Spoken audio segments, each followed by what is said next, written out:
désormais dans des lieux accessibles au public. Vous nous avez répondu que ce serait fait à partir de fin septembre, il me semble. Ok, puisque apparemment c'est la loi. Je pensais qu'on aurait pu les tenir bien avant, vu qu'on est en train d'assouplir et que j'espère que dès la rentrée nous pourrons.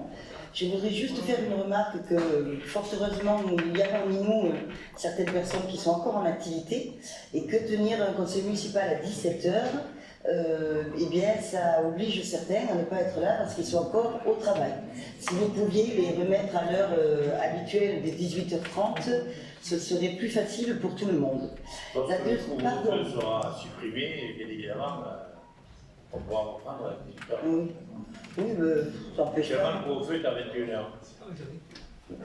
Oui, le couvre-feu est à 21h. Ah oui, donc c'est vrai, on pourrait faire des conseils municipaux plus réguliers pour qu'ils soient moins denses, mais bon. La deuxième demande que nous vous avions faite, c'était de rajouter un rapport sur une autorisation préalable de mise en location dans certaines zones à l'habitat dégradé, c'est-à-dire instaurer un permis de louer, comme nous le permet maintenant la loi Allure, qui a mis en place ces dispositifs. Et c'est vrai que c'est mettre en place un service qui agirait dans le périmètre des quartiers dont on sait qu'ils proposent des habitats très très dégradés et que ça permettrait de lutter contre l'habitat indigne et de protéger les futurs locataires de façon à constituer une commission chargée d'étudier et de donner l'autorisation préalable avant la location. Je trouve que ce rapport aurait été intéressant de discuter collectivement. Le permis de louer est mis en place dans plusieurs agglomérations, dans plusieurs mairies, dans des petites villes et dans des plus grandes villes comme la nôtre. Ça ne peut être que sur un petit périmètre. Ça pourrait être quelque chose à mettre en place pour essayer de voir si ça peut fonctionner et lutter contre l'habitat indigne. Mais là, nous n'avons pas eu de réponse à cette demande. Oui, mais justement, Madame Goyva, je ne vous ai pas répondu à vous, mais j'ai fait un courrier à Madame Seguin, vous avez là le double de pages et demie.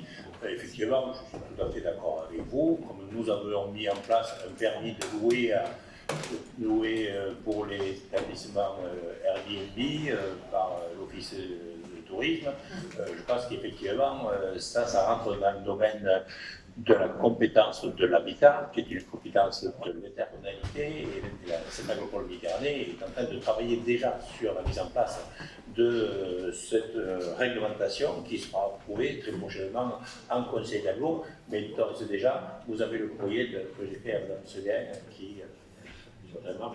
Il avait d'aujourd'hui, donc je ne l'avais pas lu encore. Ben, non, oui, je l'ai fait.